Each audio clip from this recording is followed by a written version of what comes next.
Luca Nation. You can see I'm in a new setting, so I hope I bring it 100% like I normally do. Shout out to Bottom Ninth Sports, right? He sent me a hat cage. That's Dude, a good guy. My he hat? You have they see your product and product in your hair, and it's always gelled up nice. So you don't wear hats. But today we have a special guest. We have someone that I've interacted with for probably 3 years now in Instagram DMs, and anytime I've had a question, this guy's been super responsive, and I guarantee most of you know him. It's Aaron, the founder of SlabStox. SlabStox has been around for what is it, 2, 3, 4 years now, and they've just been community centric. They've been putting out content to help people, graphs, data, all free. And you guys got to understand that's not easy. It takes a ton of time, it takes a ton of effort, and I know the guys behind the scenes, and I know they care about the community. Tons of money too. Tons of money too. Some people don't realize that it's not cheap to do it. It is, and time is money, right? Yeah. Listen, money moves mountains, man. I mean, look, Andrew, if you're watching on YouTube now, he's in a different location. You guys can see very different. Last night, he called me. It was helicopters in the background running. He's like, you got to send me a bunch of pesos. The federales have found my location. We had to move into another undisclosed location. I cannot tell you whether or not it's still in Mexico. It's a temporary thing. I mean, but money's important, man. Look, we were able to rescue Andrew from the Mexican government yesterday. The trap house that you found for me has my childhood and my family photos in the background too. He's in a secure location that may or may not have pictures of him as a kid in the background. If you guys are clowns, man. But guys, today we're going to talk about SlabStox Pro, and I'm really excited to learn about this tool, learn about the purpose, why Aaron built it. Do you mind? Could I start there? You've had so much success in the hobby. Why go and build a program like SlabStox Pro? What's your intention? What's your vision for it? Yeah. Well, first off, repeat guest. So thank you so much for repeat guest coming on. Repeat guest. I love Luca Nation and Andrew and Cage. Like Andrew said, I've known them for really since like the hobby started going mainstream in early 2019. We connected very early on, and I thank you all for your kindness y'all show me. But in terms of SlabStox Pro, so the reason why SlabStox even became a thing was because of SlabStox Pro. In 2017, sophomore in college, I've been buying and selling cards like my whole life, and finally had an idea like, hey, I saw the sneaker market and how the sneaker market was changing into more of a buy sell stock market type feel, and I easily made the correlation to sports cards for myself. Like, this is such an untapped area for any business type of acumen or anything that really had to do with any businesses around cards other than your classic eBay or PWCC consignment and stuff like that, and PSA grading. There was no like huge content. There was no massive shows or anything, and I had the idea to create an app that would basically track sports card values like the stock market. And that's not like a groundbreaking idea, right? Like, I'm sure a lot of other people out there like thought of that. But really the thing is Gary says it all the time, like people that go and get it take ideas and make them a reality versus just having, idea is nothing, unless you actually do something with it.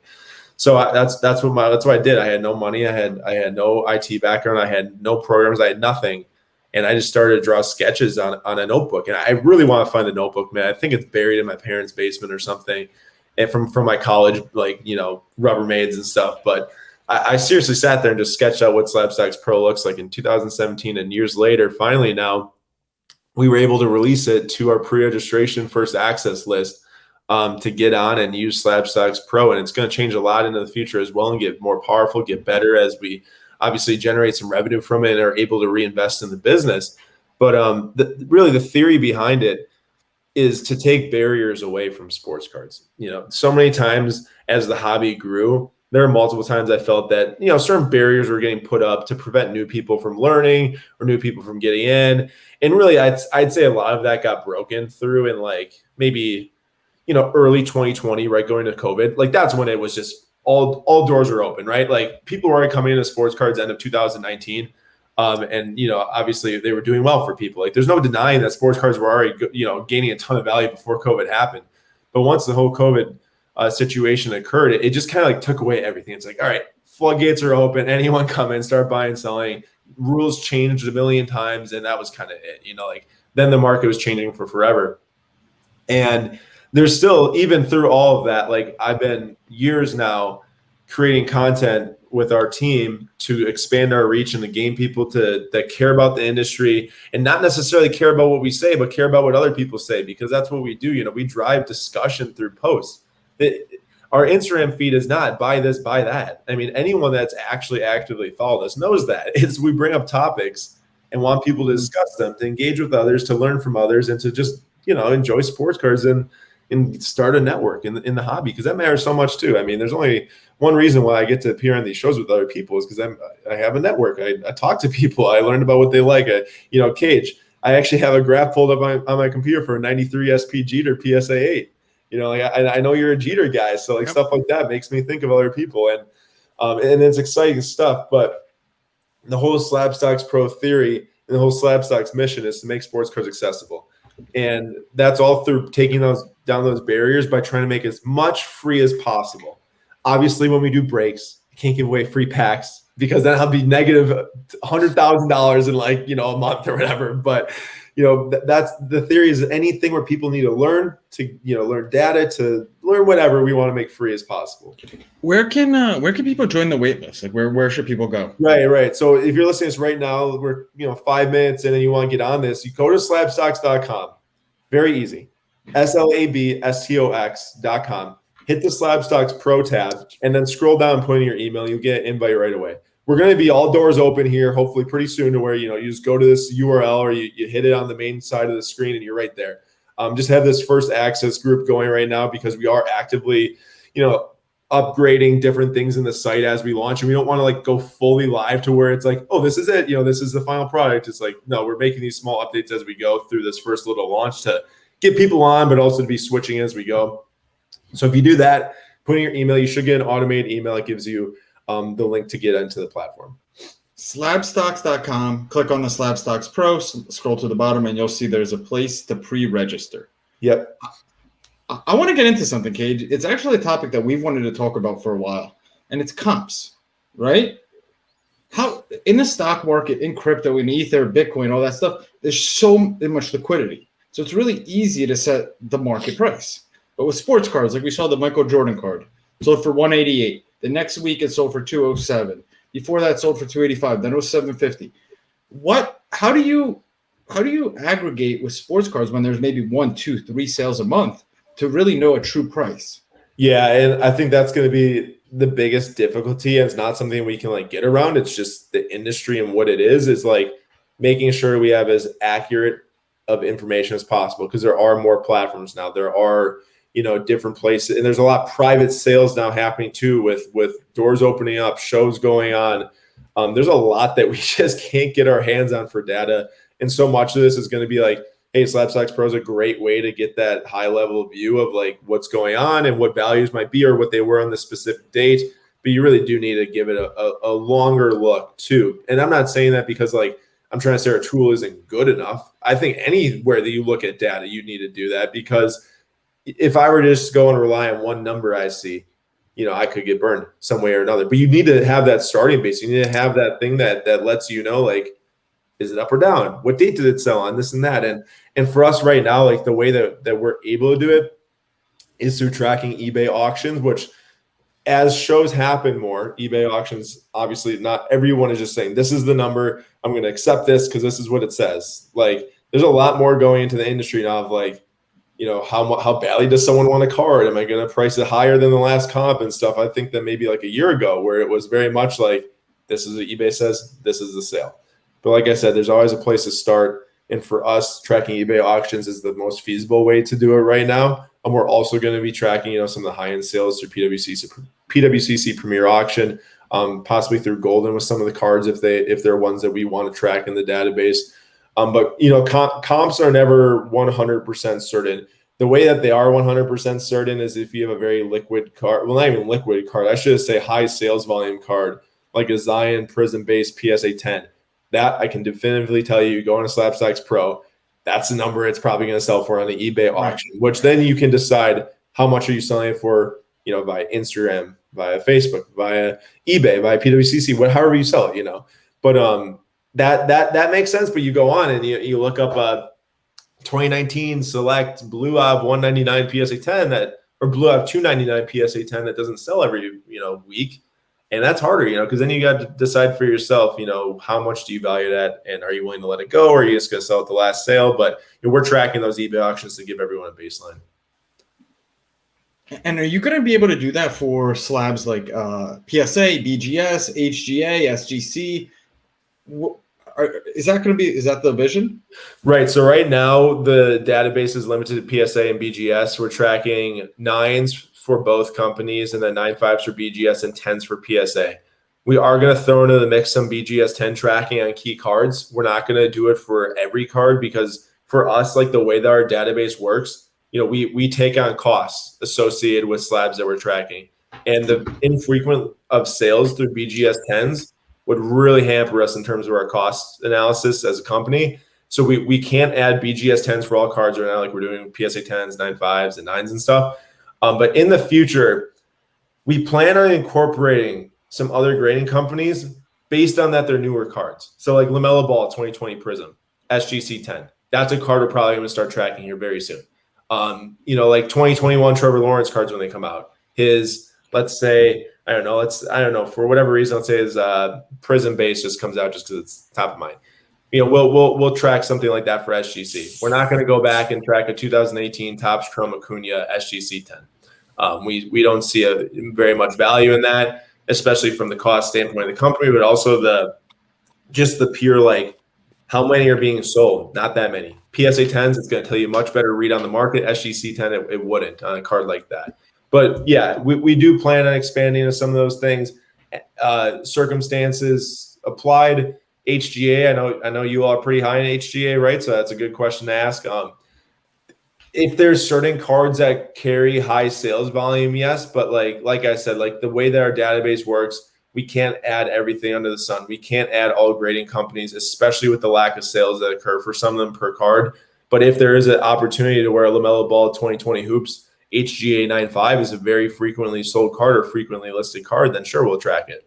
But until there's a real basis to knowing that there's enough sales volume through a specific company or enough value being created, we won't be. And that's not to say that I hate other grading companies. I think a lot of people think that is that, I hate new grading companies. I don't. Just for the standpoint of our business and how we operate, it's very hard to get behind a grading company that's very low volume of slabs in the marketplace when our cost is very high from SlabStox Pro to figure out what we want to be tracking. So let's follow that, right? So, it makes sense what you're saying, right? People who are new, people who are not established, people who haven't been in it long. It's not the cost benefit analysis that you're doing. It doesn't make sense to include them all. So I'm Joe Hobby, right? I'm Joe Matanats. I got into the hobby. I'm collecting. I know what podcast to listen to. I listen to Lucas Daggers and Bronze because everybody else sucks, right? I know if I want to buy a card, I know I'm going to go to eBay, or maybe if it's a high end card, maybe I go to PWCC. So not better, not worse, but tell me why I don't just go to Card Ladder. Why do I need you? Tell me why you're different. Tell me why why you're new. My money's already there. They've been around for a long time. They were established. They're the PSA. You're the HGA. Tell me why I should even go to SlabStox.com. What's different? What do you guys bring to the table? Because that's what Joe Hobby is going to want to know. Right. No, that's a great question. I have no problems addressing it in the slightest. First off, the biggest overarching thing is every single part of our website, our platform is 100% free.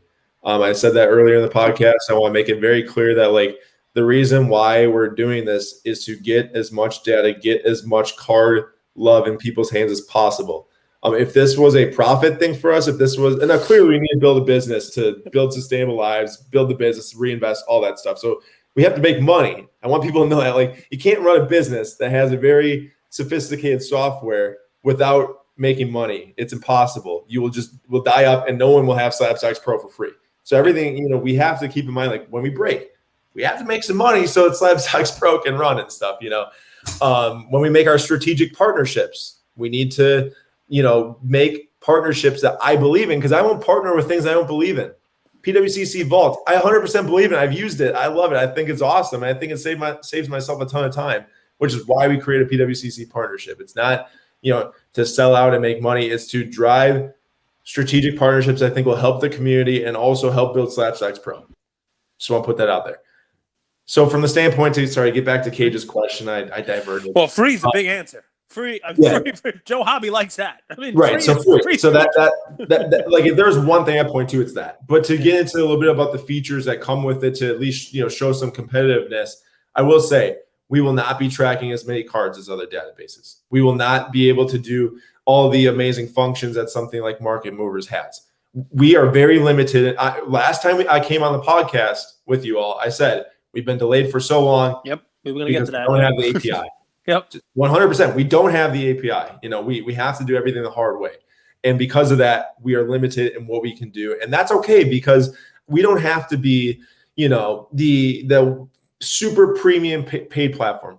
We need to be the easiest to use, the most accessible platform in the sports car marketplace to get the most users on as possible.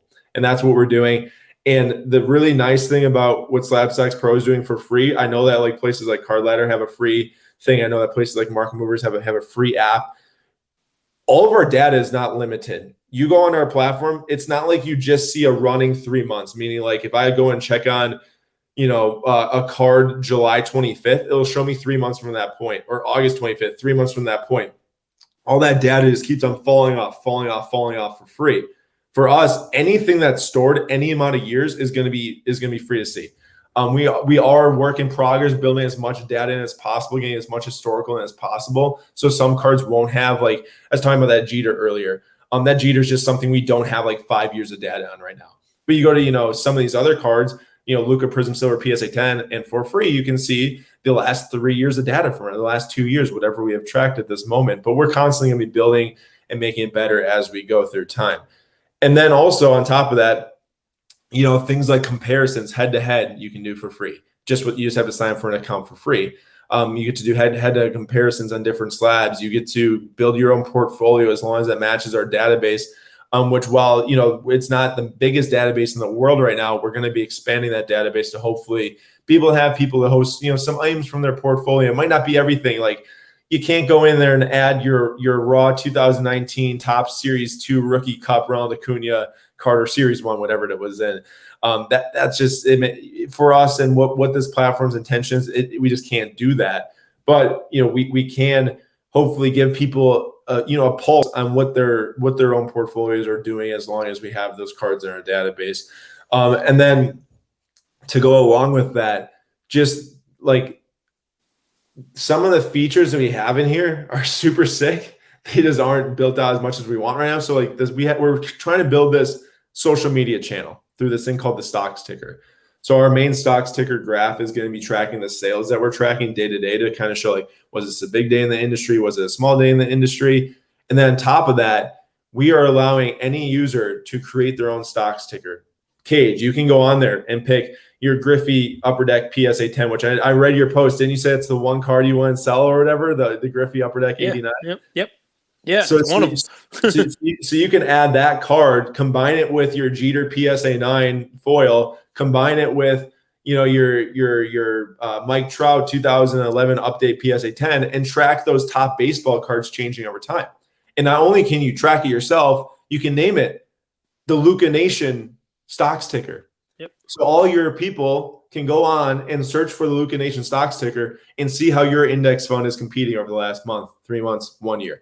We have a lot of ground to go to make that feature like super awesome social media wise and like, community wise, but it's one way that we're trying to build some differentiation, get a community that can rally around something. And the more we educate on that as we go fully live with our platform, I think that's going to be a great thing for people to be able to really like drive some community awareness in the industry and to compete with each other. And then one last feature before we get into some other questions is we do have a completely open 100% free slab request feature. I don't care who you are. You can go in there and submit a slab that you want to see in the database. Are we going to accept 100% of them? No, we can't. I'm sorry. Yeah, I wish we could. I really wish we could. But some of them just don't make sense with how the platform's set up to track. And that's not to say your card is invaluable or your card isn't worthy. Every card is worthy to you if you collect it for a specific reason or invest in it for a specific reason. Like I said, from a business standpoint, we just can't track every single slab. It'd be impossible for us. But we are going to add slabs that people request as frequently as we can with our team size to really listen to our community and we'll email them personally when we add it and say, hey, we add your slab. Here's the data. Go check it out, type of thing. Now you can add it to your collection. So we're really making strides to connect with the community, to have the community build the database as they want to see it. And that's all their free user. You don't got to pay to get in to get a card on there, anything like that. 100%. All right, so I hear you talking about breaking as part of it. That'll be part of SlabStox Pro, or that'll be part of the SlabStox universe? No. Yeah, no. SlabStox Pro won't have anything to do with breaking on it. The reason why I brought that up is because, I never thought in my life that I could be a card breaker. I knew that I've been watching YouTube since I was like freaking 6th grade, watching Chris Cards Infinity rip packs, and I just was like, that would be the dream. Sitting on YouTube ripping boxes for people every day. I come home from school and see the new boxes he posted to watch, and lo and behold, January we finally took the plunge to kind of enter into that breaking world. But I don't want to be seen as SlabStox being just another breaker. There's so many breakers out there between Instagram accounts, all that stuff, and there's nothing to take away from them, because I think anyone that can go on, create their own brand, create their own network, create their own wealth through the industry is awesome, and you should do it. But the way that we want to be seen and positioned with breaking is we are bringing cool products to the table that lets us connect with our audience, that knows that we're bringing to the table what they want to see. We have, crazy enough, soccer is our by far and away biggest breaking segment. I'm literally ripping soccer 95% of the time, I think now, which is a testament to how much time I've personally put into the soccer card market over the last 2 years. I know you all have watched it. You all know how much I've been involved with it. And it all drives back to me to show hey, community drives it all. You build a community, you connect with others, they'll support you, and they'll help you get your goals. And no pun intended. The soccer break is going to help you get your goals. You said the soccer guy is going to help you get your goals. Oh, yes. Speaking of goals, Spain's up 1-0 on literally this has been a tournament of own goals. It's one of the worst it really has. I've ever seen. Another own goal? Seriously. Yeah. So Spain, they've had 8 attempts, 4 of them on target. And the last one they had hit the post and went straight up. And the goalie obviously identified that it was going straight up. And he's watching it with his face towards the post, right? So he's looking at the net. And he's nobody can go up there. So he goes to jump. And basically, I've done this. I play goalie. Instead of it coming back in, instead of trying to catch it, even though there's no one around him, he tried to do one of these volleyball spikes and hit it out. It would have been a corner kick. Hit it over the goal. But instead, I guess white men can't jump. I have no idea. But he takes it and he decides to do a volleyball spike about a foot under the bar and spikes it into the goal. It's one of the worst goals I've ever seen in my life. It's horrible. I'll have to look it up after this. It's just miserable. Anyway, whatever. Let me ask you. I'm glad Aaron went to talk soccer. On SlabStox Pro, are you seeing more sales in soccer? Do you see soccer having lasting power? Yeah, so the thing with soccer and SlabStox Pro, one more thing is I'm very conscious about how do we differentiate, because I know the power of the platforms out there right now that people, like Cage said, the PSA, the market movers, a card layer that people are paying for and they've used so much. We know, we're aware of it. I'm not naive.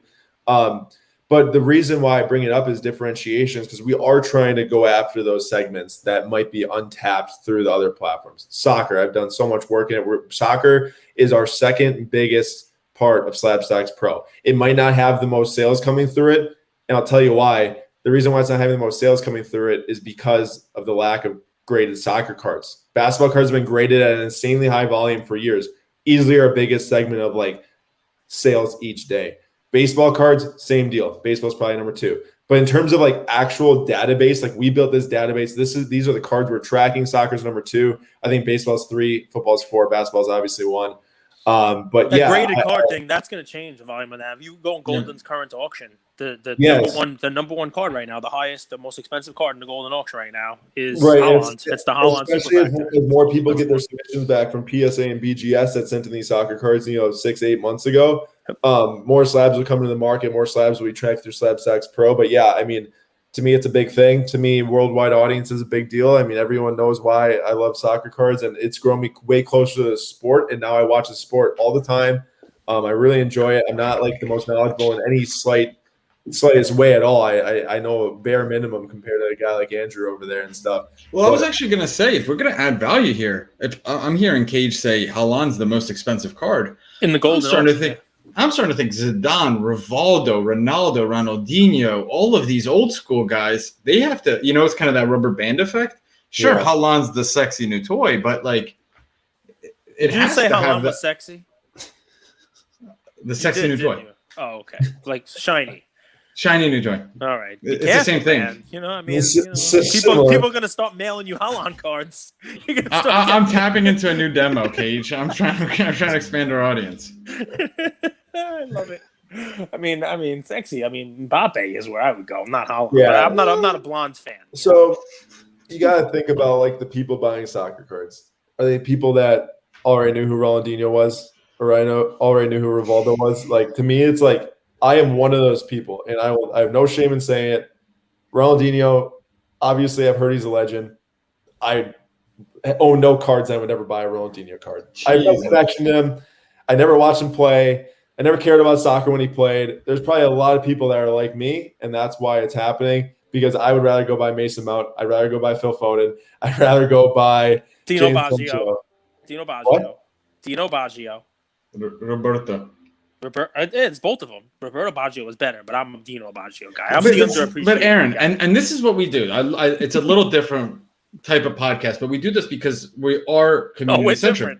We are but different. This happened. I remember this exact conversation in about June, July, August of last year, where people were like, "Why would I buy Mikan? Why would I buy vintage basketball?" They were saying that exact same thing. If Joe Montana walked up to me in the street and punched me in the face, I wouldn't know who it was. I remember that. Who said that? Was that Lou? Who else would say such a thing like that? Okay, that's a totally different story. That's not even talking about like some old soccer. That's literally like one of the best quarterbacks of all time. If you don't know who Joe Montana is and what he looks like and you're a sports fan, that makes no sense. Yeah, but the point, of course, is those cards did move up. Yeah, those cards did move. Vintage had its day, and maybe that'll happen. It's starting to happen. So let me preface it with this: is that Andrew said that, and I gave my take back. I 100% think that the vintage soccer, those stickers, and all that stuff is a great place to be too. I'm just acknowledging that it's not the place for me, and I think it's not the place for a lot of other people like me, which is why I don't think it's been like seen as that that insane boom yet. But I still think as the soccer card market grows, as does that stuff. It's just nature of the beast. Like there's no way that over Ronaldo R9 sticker rookie doesn't trend up if Mbappe and Haaland keep setting these record prices. Exactly. So I got a question for you. You guys are great with content. All right. And one of the great things that you have out there is your content. I'll even give, Nate's not here, but I'll give Nate a lot of credit also. One of my first, we'll call it aping into, because that's like the crypto word now. One of my first aping into cards was Tatis. And I bought a ton of Tatis when they were like $50. I was buying, anyone I could grab. You can remember this. I mean, I'm going to buy them all for the next time. I did that, not because I thought Tatis was awesome at the time, but I was taking the train home from work. It was 2019, I think.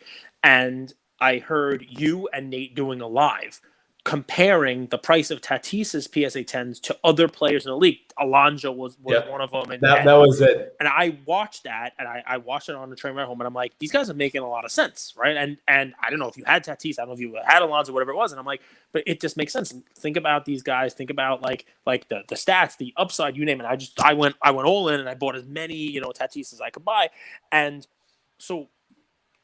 Here's the fun, right? When you start giving content, right? And we have this as well. You start talking about players, you start giving, let's not call them picks, but you start talking about this one's worth this guy's this, you name it. You're doing breaks. Breaks are fine, unless you tell me that you're also going to be pricing out sealed wax on SlabStox Pro, right? You have your own collection, right? And some of the things you guys do are talk about like baseball prospects, you name it, the whole 9 yards. So Andrew and I give picks, and I've actually started to say, like, I love this play. I would buy it myself, but I want you guys to go out and buy it. I'm not going to buy it. I did that a couple times recently, and, the whole deal. And I may actually go a step further very soon and, like, publicize my entire collection and say this is everything that I own, right? Not a step that we need to do, but just for transparency's sake, I think it's probably, a good thing. I, however, am not a market maker. I am not the stock exchange. I am not SlabStox Pro.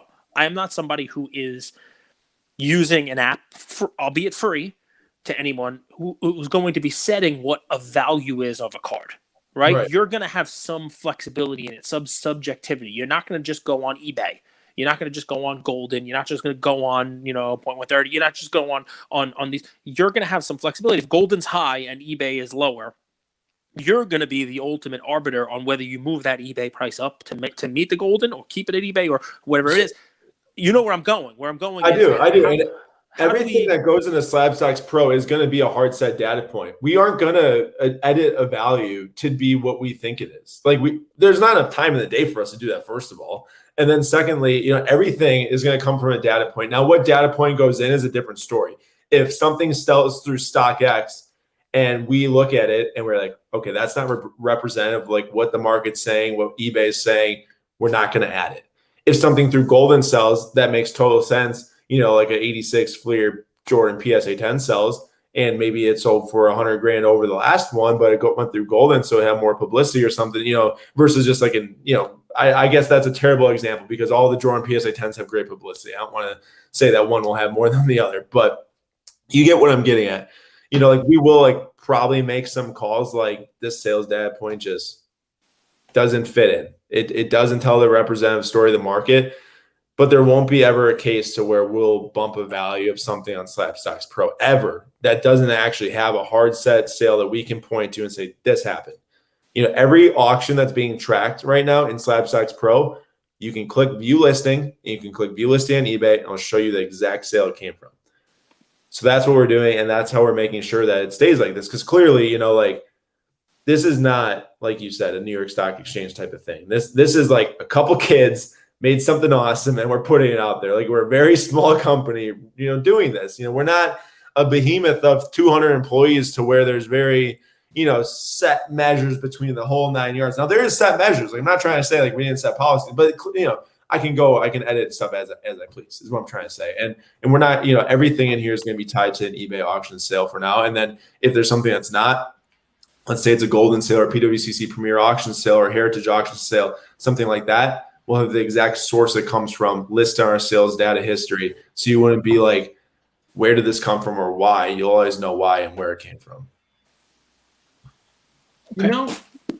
Cage, you started using crypto, right? Yeah, a little bit. A lot of what I'm seeing in the hobby reminds me of like crypto in 2014, 2015. So there was this boom in 2013 where the price went astronomical. Actually, it went up 20x in 2013. And if you look at the last year, it only went up 8x. So it's fun to look at charts like that. But what happened after that? It got a lot of people's attention.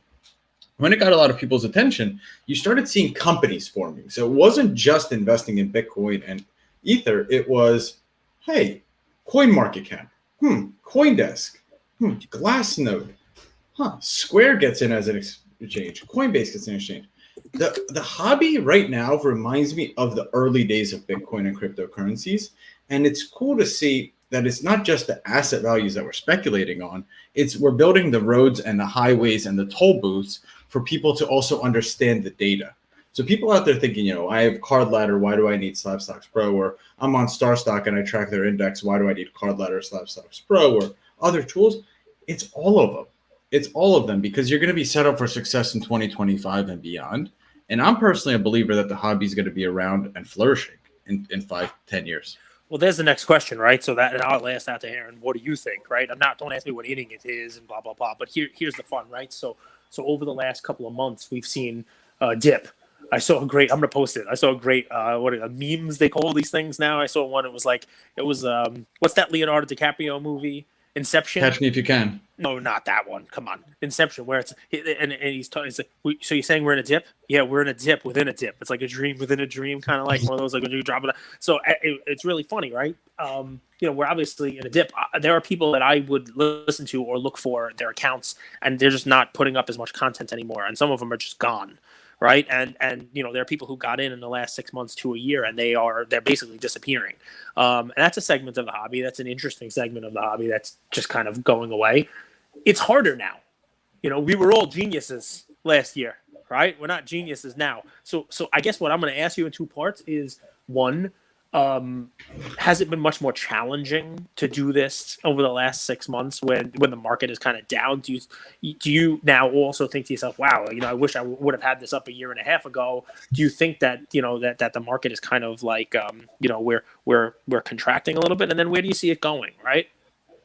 Well, I'll tell you what, there's never been a time that I didn't say I wish I had this up as soon as we could. Like that was our plan, and I won't deny it. I'm not saying, I'm not living with any sort of regret for anything, because we were dealt the hand we had to get. We had to do specific things based off of certain policies that are in place. Like it just was going to take this long. Once we heard no API, we knew it was going to take this long, and we were okay with that. It actually got delayed even more so than I thought. So I don't want to say like, oh, I just knew it was going to be June. No, I thought it was going to be early 2021 at one point.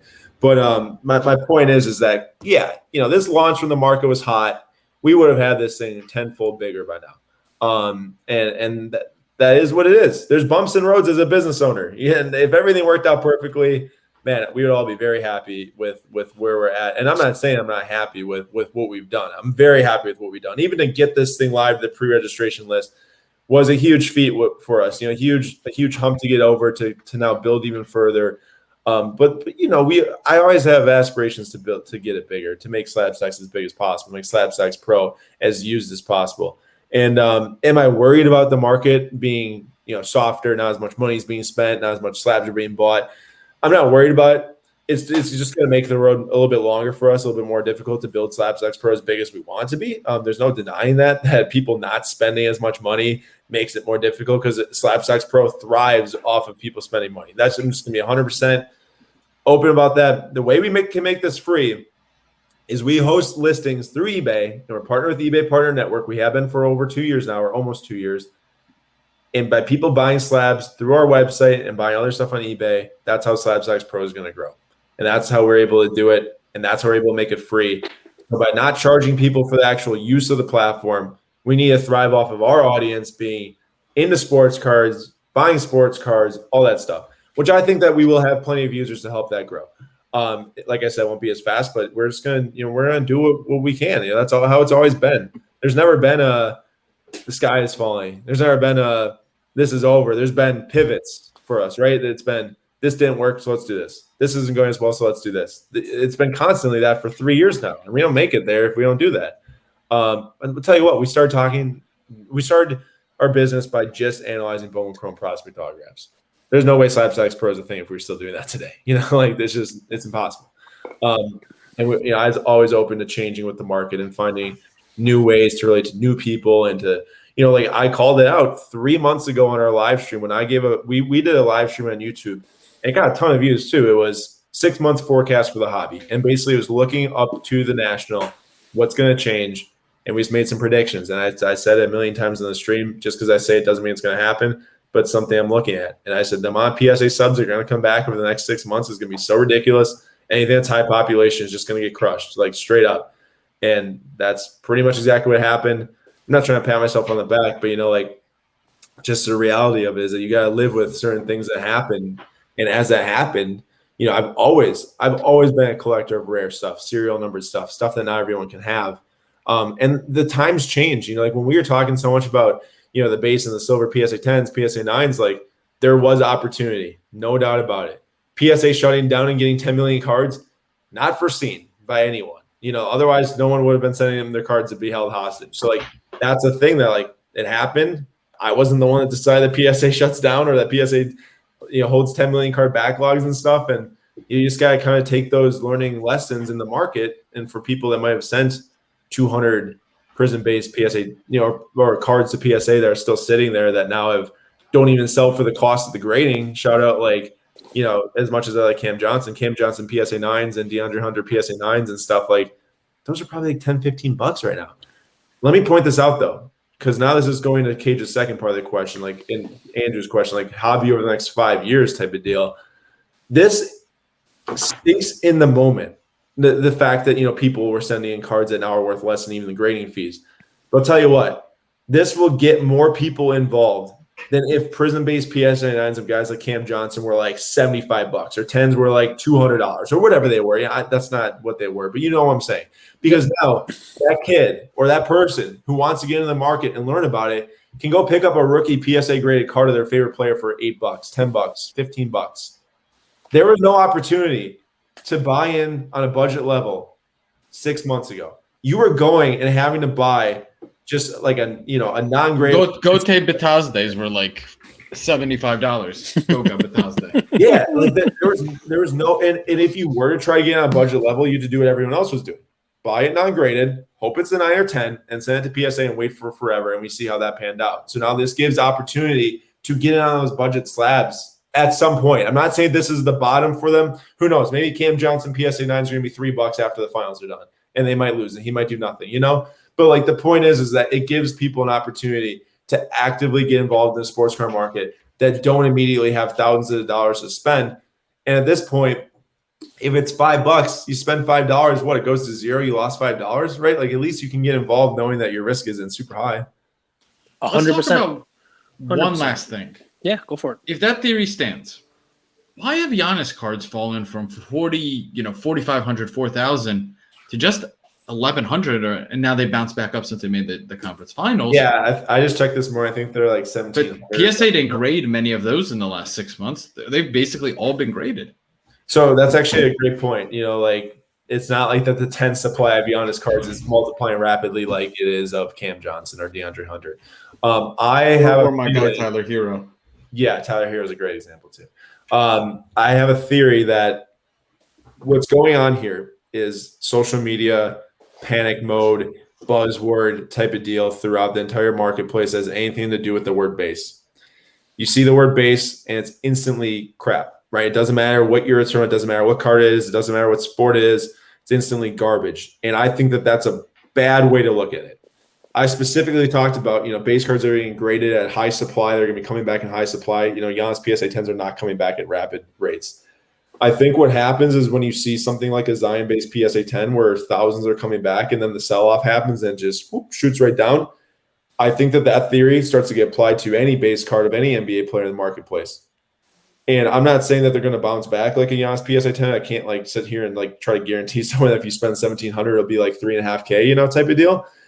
But what I feel personally is that certain base cards are not bad. Certain base cards have low populations compared to the amount of people buying in the marketplace, and certain base cards can build over time because the prospective parallels of those players are so expensive. And I think just maybe the lack of spending too that's been happening between maybe some restrictions opening up for COVID and people doing more things, summertime vacations. Once kids are back in school in fall and winter comes, what's to say that people aren't spending more time in cards or spending more money in cards, stuff like that. So I think there's a lot of factors that go into it. I think that some of the drops that happen between some of these cards were purely also overpricedness, since when was a Kevin Durant PSA 10 Topps Chrome supposed to be $12,000 before he won his third finals? And that's type of deal, right? Maybe he wins the finals and the MVP and the finals MVP, and then he wins the second one. I can see it. And that's how it used to be in the industry. But just based off of some words that were spoken maybe between a bunch of people in the hobby and people thinking that KD will win and it shoots up to $12,000 and now it's $4.5. That's where I see some of that stuff occurs. It's funny. I came into the hobby. It was base craze, right? Just a year ago, I went to the Philly show. I went to your Westchester show, Cage. Base craze. I must have heard it 50 times. Yeah. How base cards are all going up. Now it's the reverse. Well, you were all about that base. To me, it has to do with things that can get instantly crippled, so to say. You can't instantly cripple a card that's serial number out of 25.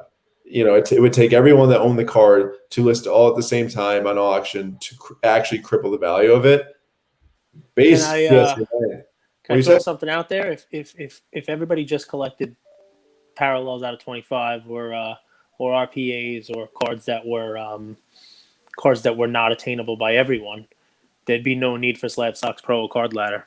True. Okay, so let me point that out too, because I don't want to be one of the people that just says that any base cards are garbage. I think that there's reasons for each card in the marketplace. I don't think that the base card reason is to have values that are thousands upon thousands of dollars for tons of supply that can instantly be sold off by people that hold hundreds of them.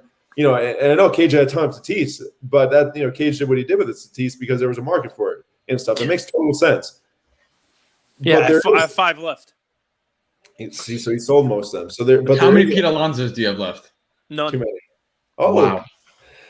But there is fact that if you have a super high population base PSA 10, that's like 15 grand PSA 10s. Someone can go list 100 or 200 at a time, and there's not enough buyers, and the price drops by 40%.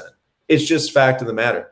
But if you're trying to get into the industry and you're trying to find cards that you can afford in certain slabs and certain players, it gives you a starting point. Now, the starting point should not be Acuna PSA 10s for $350. Like, that's not the starting point. The starting point is your guy that you love that is maybe undervalued, that you can go and find his PSA 9s or PSA 10s for $20, $25. And that guy, actually grows his legacy, grows his fandom to where now it's $75. And that's why I think that all these cards in the industry have a place. That's why SlabStox Pro is a thing and can track these things. Because, Cage, I want to agree with you. It's a great point. If it was just out 25s, if it was just RPAs, SlabStox Pro literally wouldn't exist because there's no point. We can't track those things enough. There would be no sales, Like, I mean, it's trying to be a stock market, right? It's about liquidity, right? That's what makes a stock market go, right? So, I mean, you'll have that stuff on there. You'll definitely have those cards on there. But, yes. And look, sometimes you're going to track a card. It's going to be going down. But that's the value of this. It's historical data. You're able to show people what it's worth now, what it was worth, how it's trending. Right. And I don't think that like a Zion-based PSA 10 should be worth $0. That wasn't the point of me, bringing that up. It's like Zion-based PSA 10s are going to find a level to where people are willing to hold those cards for future value. And that's now how you get 5 of them for the price of that Giannis. Exactly. And that's how everything is seen in the industry, right? Like, I don't think just because a PSA 10 base pop is 20,000 or 15,000 that it should be worth $0. I think it should be worth the amount of people who are willing to hold that card, and see what happens in the future as that player goes up in value. Because what happens is you get the fact, you get Luka PSA 10s that are worth $750, and then Trey goes off in multiple series in a row, and then people have their Trey-based PSA 10s that are now worth $350 because Luka's worth so much, but Trey's doing so much more in the playoffs. There's levels to the entire industry, and everything I think has to have some value in some sense for some specific reason. Just my point here is that if you are like prospectively looking to spend $5,000 or you're holding $5,000 worth of like base cards, that is where it starts getting the conversation. Hey, sell some, diversify, get a rare card. It's not the person that has $200 to spend. And they can go and buy X amount of, one card or two, a cluster of 5, PSA 10s of their favorite player that they think will grow. Because, like, if we said that back when Donovan Mitchell and Jason Tatum PSA 10s were worth $25, and I kid you not, I bought like 5 of them back in like 2019 for like $17, $18. Donovan Mitchell and Jason Tatum PSA 10s. Then they never rise to 50 if the same theory applied. It just all has to do with how much demand is there and what's the price level at. Is the raw card market dead? The raw card market? Yeah. I think to actually validate the raw card market for cards that aren't rare, there needs to be some opportunity with the grading. And the fact that there's none with PSA has a lot of people seeing the raw card market be dead. I know that HGA is doing their thing, but they're not taking a limited submission. So, like, it doesn't really, create a market opportunity unless you get a submission. And for SGC, I know that like some people are doing well on some of their newer cards that are coming out. I think if some company can try to perfect this like raw card market between $10 and $30 that you can actually physically grade and make money on, then there's a place for the raw card market to thrive. The raw card market you're going to see struggle is the base rookies from like 2021 Top Series 1 baseball. Like, how many Joe Adell rookies can be out there before they're just not worth even $1? And that's how it used to be too. That's how it used to be. Trout updates were like 25 cents and he was a top prospect. That is how it used to be. So not saying that I should say this. It's dead compared to when PSA 10s, you could prospectively go and look and see that your base PSA 10 would be worth like $80 like Bo Bichette and you grade for 20, right? Like, the opportunity is not there, which is why it's seen like that. You can't deny that the opportunity is not there anymore. I won't deny it. It's just not there. What happens if it comes back? What happens when PSA comes back in a year or whatever it is? I mean, that's the question. By the way, Andrew's a stock market guy. Uncertainty is what brings markets down. Uncertainty, not bad, not fundamentals, uncertainty. Wall Street hates uncertainty. It's why elections always cause turmoil. You want to know what's going to happen. You want to have some certainty, right? That's the uncertainty. And believe it or not, I think more than anything, more than all about that bass, no treble. More than anything, it's that uncertainty surrounding whether or not you can color up the way that you were able to. People knew what they could do. They knew that if they spent $5 on a base card, added in $15 to grade it, it was $20 and it was selling for $75 or $80. They knew what they could do. They knew how many of them they needed to do. You don't know that now. You don't know what the cost is going to be. You don't know what the turnaround time is going to be. You don't know what the launch, the whole 9 yards. I think that in and of itself is one of the biggest issues going on right now with the hobby, with Raw, with opening wax. I mean, who opens a Series 2 box of baseball right now? I have one sealed in my basement. I don't even want to open it. What am I going to do with it? Because if you don't hit one of the top parallels, you're just... If you don't hit a monster, you're wasting money. And it was not like that for years. You could always salvage a box. Now I will say that's what it was like though pre-2018. That's you true. have to hit a monster, That's true. But back then you're buying Series 2 for like $45 a hobby. You're not buying it for like $100 a hobby. I can't hear it. And just to add to what Cage says, Cage, you're still on mute. Sorry, I would say a huge difference in market participants back then too. Yes, that's the huge difference, right? Very much so. I mean, not only is the price of the box now 4 times as much, but there's 4 times as many people in the hobby. Yeah, and also your monster wouldn't be worth what it would be today too if you pulled it.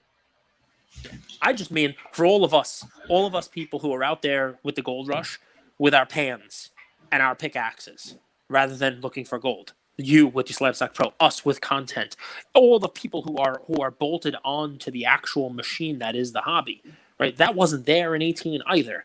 So now what the uncertainty is, which way do we go, right? Mm-hmm. Do we continue down the path of prosperity that's there? Does PSA open back up? Do these other grading companies pick up some of the slack? Are we going to have that? Or do we lose that segment of the hobby and go back to what I call the dark ages pre-2018? Wow. I guess we'll see. We will see. Time will tell. I think a lot of it matters in how much PSA opens up at too. Will they start to accept those bulks or group submitters at $25, $30 again? That will determine. We don't know that, so it's hard to speculate when we, like Cage said, uncertainty. It's hard for people to then buy in with uncertainty also. Cage is worried about the bulk submitters businesses. He is very worried about those guys. They ramped up and then they ramped down very quickly. Well, hey, it's a great about everybody. Point. A lot of those businesses invested a lot to build it up and to hire employees and stuff and all that stuff because that's all manual. You can't get around stuff by tech. I mean, you can streamline things with better submission processes and stuff, but you definitely need people helping to be able to do that. And I feel and office space, right? And like space too. Yeah, I feel for them. And I hope that things turn around and that PSA opens back up at levels that they can handle and everything. Hawks Bucks. I know your prediction, but let's talk like for 3 minutes about what you're seeing in the Eastern Conference Finals. I famously said Giannis has more to gain from beating the Nets than Kevin Durant does for beating the Bucks and winning a championship. I stand by that. What do you see? What do you think of these playoffs? I think the person who has the most to gain of anything in this tournament or in this playoffs is Giannis. Even if I wasn't a Bucks fan, I'd say that. You win 2 MVPs back to back. And the thing that people dog you for is winning a championship outside of your 3-point shooting or free throw shooting. It's like you win a championship and people saying, 65% free throw shooter. They either shut up or they're just haters, So, like, to me, it's like Giannis has the most to gain. I also think that Giannis has the most to lose, though, in the playoffs. You beat the Nets. Amazing. I'll tell you what, down 2-0. I thought it was done. I'm not saying I wasn't a believer. I wasn't a fan. It wasn't like, oh, screw this. I'm done with the NBA. But it's not looking good when you lose by 40 and you're down 2-0. We win that next game at home and I'm starting to get more excited and stuff. And to beat the Nets was huge. I think that definitely did a lot to maybe save Budenholzer's job.